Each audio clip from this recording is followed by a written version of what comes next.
Hello mga madi! Gagawa tayo ng patatim with pork and beans. Ang una po natin gagawin is naglagay po tayo ng oils dito sa ating kawali. Tapos ilalagay po natin itong ating luya. So gisahin po natin itong luya hanggang sa medyo mag-brown na siya ng konti. Saka natin ilalagay po yung ating garlic. So after na magisa itong ating garlic, isusunod naman natin itong ating sibuyas. So gisahin lang po natin ito mga madi hanggang sa medyo mag-brown na ng konti ito. And then after nyan is meron ako ditong pata na boiled ko na ito or na pressure cooker ko na ito. So medyo malambot na ito, so madali na lang pong lutuin po ito. So gisahin lang po natin ito saglit, mga 3 minuto po natin gigisahin ito.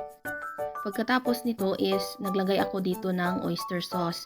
So para po maging masarap at malasa po yung ating patatim. So ayan, paghalu-haluin lang po natin ito hanggang sa ma-combine or maano na itong ating oyster sauce dito sa ating pata. So ayan, napakasarap po nito talaga.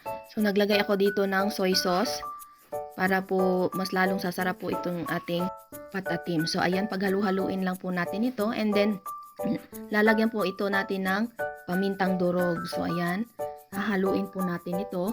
Tapos after na mag-isa ito mga madi, lalagyan po natin ito ng tubig, yung pinagkuluan ng ating pata. So ayan, tatakpan po natin at saka papakuluan or isimmer po ng ilang minuto. After 5 minutes is naglagay ako dito ng tomato sauce.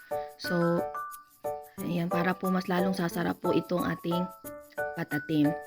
So paghalu-haluin lang po natin, aantayin po natin ito para medyo maunti na po yung ating tubig. So naglagay na ako dito ng isang pakete ng pork and beans. Ayan.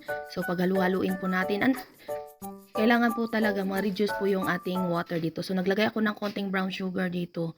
So ayan, umunti na yung tubig. Ayan, tapos na. Thank you for watching mga madi. Kain tayo.